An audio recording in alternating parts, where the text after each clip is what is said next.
Alrighty, good Sunday morning.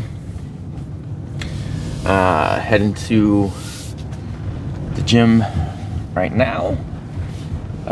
So Sundays, there's no lifting right now with my cycle that I'm doing, or mesocycle. No lifting on Sundays, but I still want to get some cardio in. I need to do it a few more times per week than I have been doing. But to get cardio in, now my cardio, it's not like I'm doing super intense where I can't breathe and all that afterwards, and just getting on the bike and just doing the regular bike and indoor bike and going for around 30 minutes or so, trying to push myself a decent amount, some sweating and such. Ooh, this lady, okay. Get the sweat going, blood pumping, and a little bit of breathing on there, but more just to, it's good for you. And I did that yesterday too. So I had the gym working out in the morning. Had some extra time later in the afternoon, so I went and did 30 minutes on the bike, and I'm gonna do the same. I've gone from trying to get around 10 miles or so on the bike in that 30 minutes, kind of my pace that I'm going at, and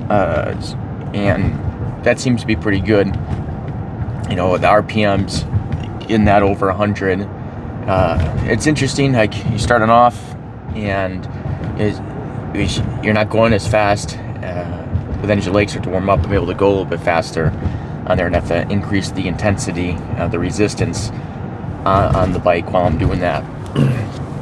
But it's good. And so that today and tomorrow is starting week 5 of 6 of the mesocycle, and so the week 5 is the hardest week, and there's 0 reps in reserve. So every set, I gotta try to go towards where I can't do another good one. And on these good ones is to technical failure. And technical failure is where you're doing things still the right way, and you're not doing cheating or anything like that. What the heck just popped out on my screen there? I've never seen that screen before. So you're doing things the right way. So technical failure. And so, like, for instance, if let me take this is doing something weird here.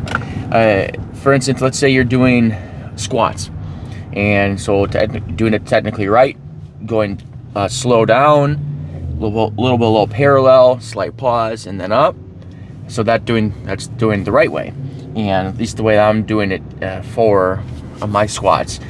If I couldn't do that, but I could say do a partial rep, well, I would be a technical failure, and so I should stop.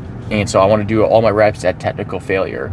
It actually makes a lot of sense for many reasons why doing it this way. One is you have consistency between your reps, and so you know how many you truly are doing, versus if you're doing I'm going to do it technically correct, but then as you get tired, not as much, and then you don't really have a good baseline for how strong you're actually getting. Because if I could say do technical failure at a certain weight at 10 reps, and then a couple weeks later I'm able to do it for 12, 13, 14 reps, and they're the exact same rep every single time, I have legitimate progress, objective progress I can point to.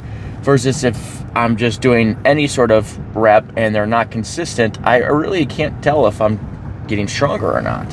You might put more weight on, but if you're putting more weight on and you're still and your rep range is not, your reps are not consistent, it's like, well, am I actually doing this?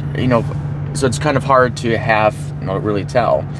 And I think that's for a lot of things, is we need to put some objectivity into our things as we track our business and the activities that we're doing. And so let's do it this way. Like, let's say you have a prospecting list, and you have 30, 40, 50 people you want to call on that list, and you do it, and you call, we'll just say 40. No, let's say 50. You have 50 people on your list, and you call them, and you're trying to get a hold of it, and you end up getting one appointment out of it. And then you think I got to call 50 people to get one appointment. And then you apply that thinking to everything, but hold on, that's not the only way to look at it. And that's not the way you should look at it. Of those 50 people, how many actually answered the phone? That's what we need to first be measuring, right? Is, well, let's have a consistent thing on there, is talk to. So many people did I actually talk to of it? Let's say it was 10. Say you called 50 people, only 10 of them answered. Well, then you could say, well, for every talk to I got one appointment. Okay, that's good on there, but what can we do to improve that? We can do two things to try to get more appointments out of those 50 phone calls. Not just the 10 I noticed. One is that we can try to get a higher percentage of the people to answer, right? And so how do you do that? Well, here's a really simple way that works very well and very rarely ever backfires. So it's well worth doing, and it's the double call. The double call is when you call somebody, you're prospecting, you call them, you get their voicemail, because a lot of people don't answer, right? Then you immediately, don't leave them a voicemail, you immediately call them again. And so it's a double call. So you imagine you're on the other end of it, you see it, not going to answer, but then they call right back. That person's more likely to answer the phone that second time around. I'll tell you, very rarely do they ever get upset about it. It's very easy to get around that. So now your 50 calls, instead of 10 answers might yield 20 answers. And if you have the same ratio, well, now you're going to get 2 appointments out of that. So your same 50 calls now turns into an extra 2 appointments. Now, next thing you could do is work on your percentages, your conversion percentages. Right, let's do that. Do the different things. Analyze the calls, all the answers. What are the most common objections? You might have all of them given objections, but 80% of them are going to be the same or very similar objections. Work on those. Focus on those first instead of every possible objection. Focus on the objections that you get most commonly. Then you're going to increase your conversion percentage. Another thing you can look at is the time of day that you're calling, the day of the week, the time of the day. Maybe try to adjust that into a time that maybe people are more likely to answer the phone based on your market. Make those adjustments. And then you could take those 50 calls, and you're getting from 50 calls get you 1 appointment to 50 calls might get you 10 appointments. You continue to fine tune those things, and then you can objectively measure your growth. And just like when you're doing your reps and you're doing the exact same reps, you got to make sure they're doing the same thing so you can objectively measure your growth here. Is when you're doing your calls, you're making those adjustments, and then you want to, sorry, got the sun going in my eyes. You want to be able to replicate that with your calls. Figure out what's going to get you the most consistent results on there that you can measure.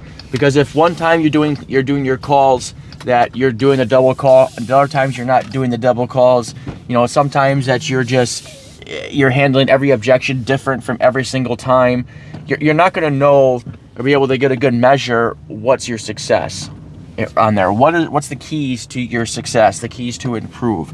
So you really want to approach things scientifically, and which is kind of how I'm trying to do with the bench, or not the bench, the working out is more scientific on there. Now, I don't have a problem, if you want to have some fun throwing the weights around and all of that, but if you want to objectively measure your growth and do it in a way that's going to be healthy for you, have some fun with the science. You can have some fun with it. All right, a little rambling today, but that's what I got for you right now. Let's see if this little cardio session goes. Talk to you later.